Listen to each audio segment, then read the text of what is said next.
আপনারা দেখতে পাচ্ছেন এ হচ্ছে ঝিনুক, ভেতরে একটু রাইস দেওয়া আছে, হ্যাঁ, এবং এটা দিয়ে রুটি দিয়ে হচ্ছে এটাকে ইয়ে করে তারপর উপরে সয়া সস দিয়ে তারপর এটাকে রুটিটাকে আবার গ্রিল করে দিচ্ছে।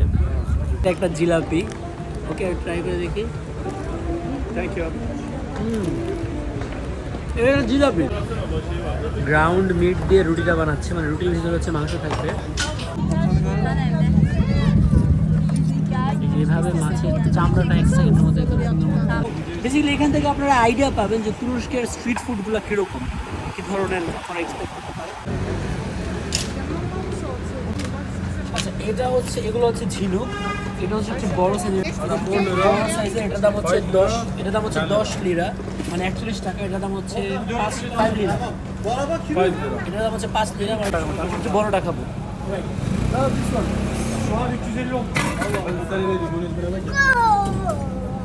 Tamam, yarın öğlen gelecek, getiririm 4 tane al. Bu? Yılmaz'ın bu kadar kilo. Yılmaz'ın. Bu. এখন আমরা দেখবো যে এখন আমরা দেখবো জিনিসটা কীভাবে রেডি করে। এই যে জিনিসটা রেডি করলো এবং লেবুটা, এটার উল্টা পাল্টা দিয়ে লেবুটা কাটতেছে, রাইট, এবং লেবুর রসটার উপরে এরকম করে দিয়ে দিল। ওকে, এখন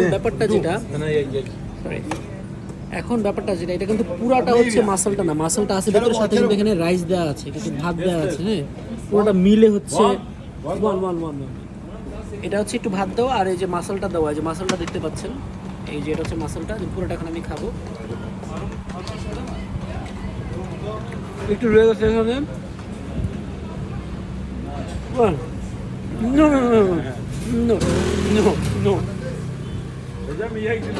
এটার সাথে যেটা লাগানো ছিল ওটা খেয়ে ফেলতেছি, ঝিনুকটা একদম চেটে পড়ে খেয়ে ফেলছি আমি।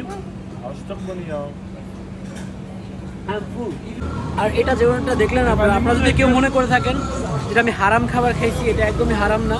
আপনাদেরকে আবার জিজ্ঞেস করুন,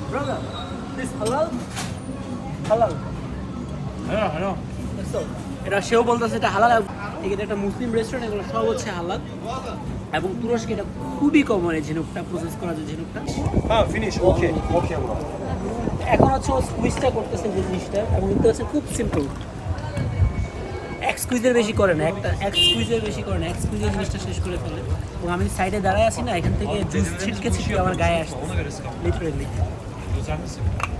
প্রায় আমার মনে হয় এখানে 1-2-3টা মালটা দিচ্ছে একটা কাপে। মালটা জুসের একটু পানি মিশায়, চিনি মিশায়, এটার মধ্যে কোনো ধরনের কোনো মিক্সার নাই।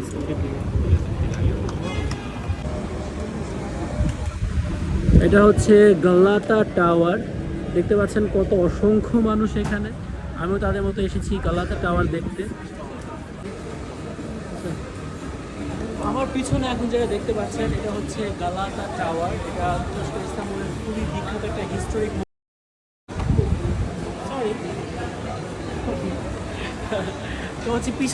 প্রায় 1348 সালে এই গালাতা টাওয়ার রোমানরা তৈরি করেছিল, এবং তখন এই গালাতা টাওয়ার ছিল ইস্তাম্বুলের সবচাইতে উঁচু স্থাপনা।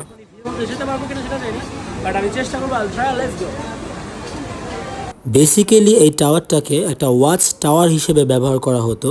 এই গালাতা টাওয়ারটা একদম বসফরাস নদীর পাশে অবস্থিত, এবং এই টাওয়ারের উপর থেকে নদীতে সৈন্যরা নজর রাখতো যে শত্রুপক্ষ কখনো আক্রমণ করছে কিনা।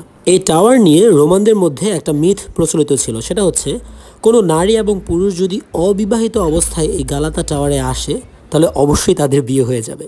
সো আপনি আপনার গার্লফ্রেন্ডকে নিয়ে একবার এখান থেকে ঘুরে যেতে পারেন। এই মুহূর্তে আমি আছি তুরস্কের ইস্তাম্বুলের গালাতা টাওয়ারের পাশে, এবং এখানে এসে আমি বিখ্যাত সল্টবে রেস্টুরেন্ট খুঁজে পেয়েছি। যেমন আমার পিছনে দেখতে পাচ্ছেন, এটা হচ্ছে সল্টবে রেস্টুরেন্ট। আমি শুনেছি সল্টবে অনেক এক্সপেন্সিভ, আমরা এখানে প্রাইসগুলো দেখবো। সল্টবের খাবার দাবারের প্রাইস, বেশি জিনিসগুলো দেখি যে মেনুগুলো হচ্ছে বেশি দাম না তো। এখানে বার্গার 340 লিরা করে, এগুলো হচ্ছে বার্গারের সেট, এবং আমি সব দেখতে পাচ্ছি 250, 375। আমেরিকার যেরকম super duper expensive, America basically একবেলা মোটামুটি খাবার খেলে দেখা যায় 1000, 2000, 3000 ডলার খুব ইজিলি চলে আসে সলভেতে, আমেরিকার যেগুলা। কিন্তু এখানে এগুলো আসলে তুরস্কের জন্য ওইরকম করে ওরা বানাইছে মেনুটা, যে খুব বেশি এক্সপেন্সিভ না। এখানে ওদের যে মেনুগুলো দেখছেন এগুলো পাশাপাশি সলভে এখানে আইসক্রিমও আছে। সো দ্যাটস দ্য থিং, আপনারা চাইলে এখানে ট্রাই করতে পারেন। মেনুটা আমি আরেকবার প্রপারলি আপনাদেরকে দেখা দিচ্ছি।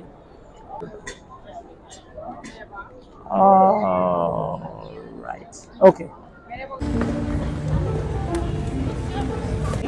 What is this? চেরোস, বুরমা চেরোস, মানে এটা এক ধরনের চেরোস, আর আরেকটু যদি ভেঙে বলে এটা এক ধরনের জিলাপি তুরস্কের। How much this one? 15 lira, 10 lira. 15-10। আচ্ছা, এটা একটা নেই, 15, এটার দাম হচ্ছে 15 লিরা, আর এটার দাম হচ্ছে 10 Lira. I am pretty sure যেটা হচ্ছে একটা জিলাপির মতো হবে। Let's try this.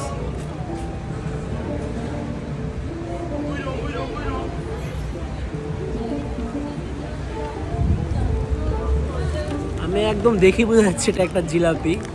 Okay, try করে দেখি। Thank you. এটা জিলাপি Buyurun efendim, buyurun. এবং জিনিসটা খেতে মজা। এটা যদি গরম হতে তাহলে খেতে খুব মজা লাগতো, আদারওয়াইজ এটা মজা। এটা জিলাপি খুবই জুসি একটা জিলাপি।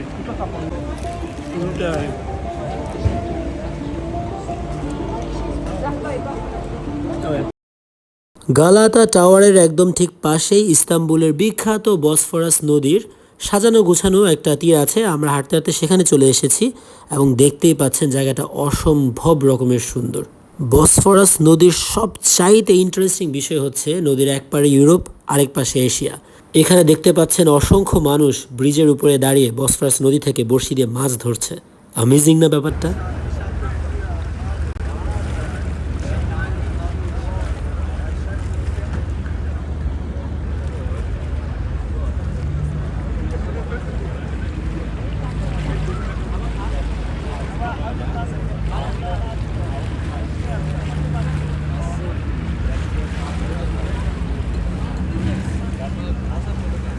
এই মুহূর্তে আমি আছি ইস্তাম্বুলের, তুরস্কের ইস্তাম্বুলের গালাত টাওয়ারের পাশে, এবং গালাত টাওয়ারের পাশে এখানে বসফরাস নদীর একটা অংশ এসেছে এবং আপনারা দেখতে পাচ্ছেন বসফরাস পাশ দিয়ে অদ্ভুত সুন্দর রকমের একটা ভিউ। আপনারা যদি খেয়াল করে দেখবেন প্রচুর সিগাল উঠছে এবং ওই পাশটাতে কিন্তু অনেক মানুষ উপর থেকে যে বড়শি ফেলে দাঁড়িয়ে আছে, যে ওই পাশটাতে বড়শি ফেলে দাঁড়িয়ে আছে, এবং আমার চোখের সামনে এবার একটা মানুষটা মাছ তুললো, অনেকেই মাছ তুলতেছে নদী থেকে। আর ওই পাশে দেখতে পাচ্ছি ওটা সম্ভবত ব্লু মস্কটা হবে, আমি শিওর না, ওটার মধ্যে ইস্তাম্বুলে ব্লু মস্ক হতে পারে। বেসিক্যালি ইস্তাম্বুলে এত এত মসজিদ, প্রত্যেকটা মসজিদ দেখতে এত ট্রেডিশনাল, এত হিস্টোরিক, যে প্রত্যেকটাকেই মনে হয় ব্লু মস্ক। কিন্তু খুবই মানে এখান থেকে দেখে আমার কাছে পুরো মনে হচ্ছে হলিউডের কোনো আমি ওই 600-700 শতাব্দীর কোনো মুভির কোনো ভিউ দেখি, লিটারেলি অ্যামেজিং। তুরস্ক আসলে it's full of histories and amazing একটা ব্যাপার, খুবই ভালো লাগছে। বসফরাস নদীর একটা অংশের পাশে এই নদীটা অনেক ঐতিহাসিক, অনেক পুরনো নদী, এবং এই নদীর মধ্যে ডেফিনেটলি অনেক মাছ আছে, এবং ওই পারে মানুষজন হচ্ছে বড়শি দিয়ে অলরেডি মাছ ধরতেছে। জুম করলে হয়তো দেখা যাবে। এটা দেখে মনে হচ্ছে না এই নদীর এখন ফ্রেশ মাছ যদি আমি খেতে পারতাম। ওয়েল, এটার ব্যবস্থাও আছে। এই যে এখানে এই নদীর একদম ফ্রেশ মাছ ইনস্ট্যান্টলি এখানে বারবিকিউ গ্রিল করে বিক্রি করতেছে। অলরাইট, এখানে হচ্ছে সালাদ করে আর এটা আমি খাবো। Brother, how much is this? 80. 80. You take one. Is this from this river? No, Norwich. Norway. Oh, what fish is this? Mackerel. ও ম্যাকরল। এটা কিন্তু এই নদীর বসফরাসের মাছ না, এটা নরওয়ের ম্যাকরল ফিশ। যে এখান থেকে ভেজিটেবলগুলো নিয়েছে, এখানে স্পাইস দিয়ে এইভাবে জিনিসটা রেডি করা হচ্ছে। আর এটা হচ্ছে স্পাইসটা। No spicy. No. This spice right? Not spicy. মানে এই যে বোঝাচ্ছে যে এটা ঝাল না, কিন্তু এটা তো মশলা। আমি বেসিক্যালি মশলার কথাটাই বলছি। এটা দিয়ে রুটি দিয়ে হচ্ছে এটাকে ইয়ে করে, তারপর উপরে সয়া সস দিয়ে, তারপর এটাকে রুটিটাকে আবার গ্রিল করে দিচ্ছে।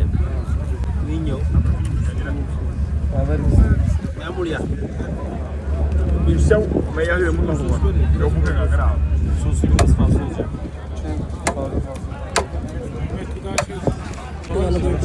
Ben alacağım abi. Ben alacağım. 80. Yeter var. Bu iki lira.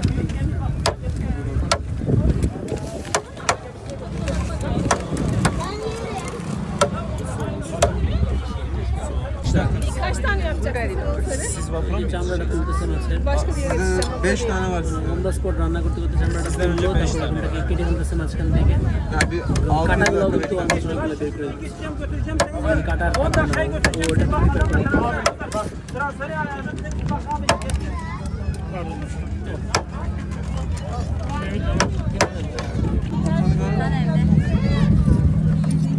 যেভাবে মাছের চামড়াটা 1 সেকেন্ডের মধ্যে একদম সুন্দর মতো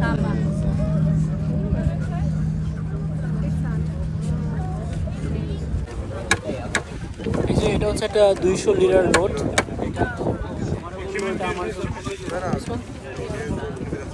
দিচ্ছে এটা হচ্ছে 80 লিরা। 80 লিরা মানে 4 আটা মানে 350 টাকার মতো পড়তেছে একটা। Thank you. এটা একটু পরে আপনাদেরকে এখন একটু খেয়ে রিভিউ দেবো।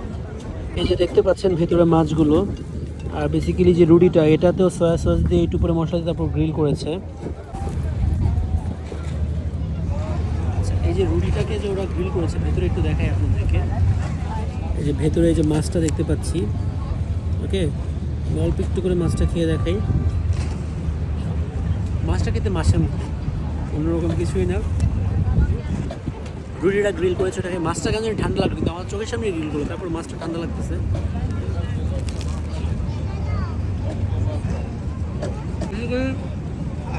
রুটিটা গ্রিল করেছে, রুটিটা গরম করে মানে পুরোটা মিলে একটা ফ্লেভার। একদম আহামরি কিছু না, মাছ যেরকম এরকম ফ্রেশ আর হেলদি, খুব আহামরি কিছু না। বসফরাস নদীর তীরে এবং এখানে হচ্ছে ঝিনুক বিক্রি করছে এবং আপনারা দেখতে পাচ্ছেন এটা হচ্ছে বড় সাইজের। এটার দাম হচ্ছে 12.5 লিরা করে একটা পিস, আর এটা হচ্ছে একটু ছোট সাইজের, এটার দাম হচ্ছে 10.5 লিরা করে। তো আমি হচ্ছে বড়টা খাবো। Brother one for me. আপনাদের অনেকের কাছে মনে প্রশ্ন থাকতে পারে যে ঝিনুক খেতেছে, ঝিনুক কি হারাম নাকি হালাল? এটা 100% হালাল। ব্রাদার দিস ইজ হালাল, right? I know, right? But this is for my audience, right? এটা হচ্ছে দেখেন আপনাদেরকে দেখাই, প্রিপেয়ার করা দেখতে পাচ্ছেন। এ হচ্ছে ঝিনুক, ভেতরে একটু রাইস দেওয়া আছে, হ্যাঁ, এবং উপরে সেই মাত্র হচ্ছে লেবু কেটে উপরে দিয়ে দিছে লেবুটা, এবং এই যে ঝিনুকের উপরের অংশটা খুলে দিয়ে দিছে, কারণ এটা দিয়ে এরকম করে খেতে হবে। আপনাদেরকে দেখাই, এই যে এটা দিয়ে এরকম করে নিয়ে এ দেখতে পাচ্ছেন নিচে রাইসের অংশটার উপরে ঝিনুকটা, বাকি অংশটা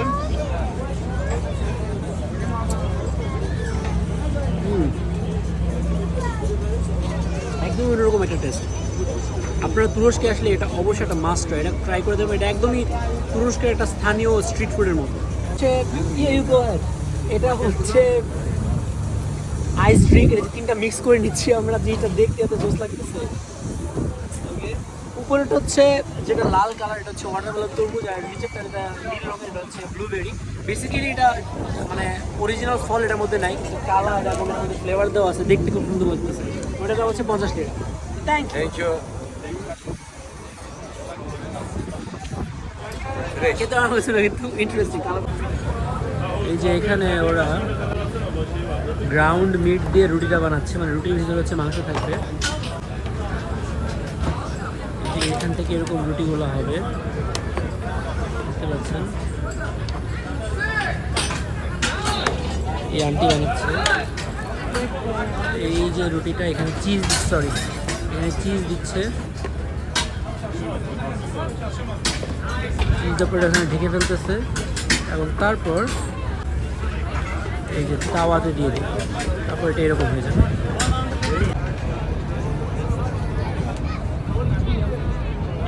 এই মুহূর্তে আমি আছি তুরস্কের ইস্তাম্বুলের বসফরাস নদীর একদম তীরে। এই যে দেখতে পাচ্ছেন এটাই সেই বিখ্যাত বসফরাস নদী।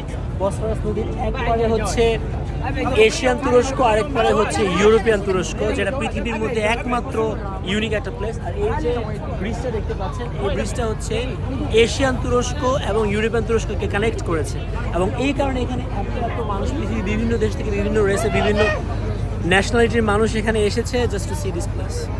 বছর আগে আমি ঠিক এই জায়গাতে এসেছিলাম, তখন আমার জীবন বোধ, আমার ভবিষ্যৎ সম্পর্কে ধারণা, আমার জীবন সম্পর্কে চাওয়া পাওয়ার হিসেবটা সম্পূর্ণ অন্যরকম ছিল।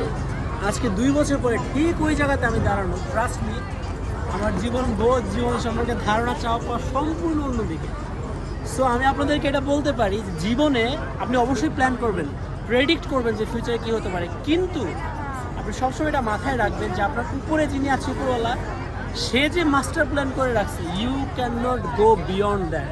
All you can do is try, কিন্তু but you have to try though, চেষ্টা করতে হবে।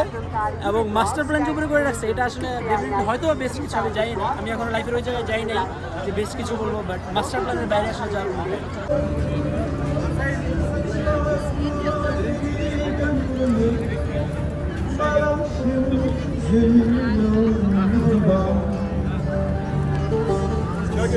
নেই। বাচ্চাটা এত সুন্দর করে নাচতেছিল and she was so cute. আমার কাছে খুব ভালো লাগতেছিল, ইচ্ছা করতেছিল বাচ্চাটাকে একটু কোলে নিয়ে আদর করি।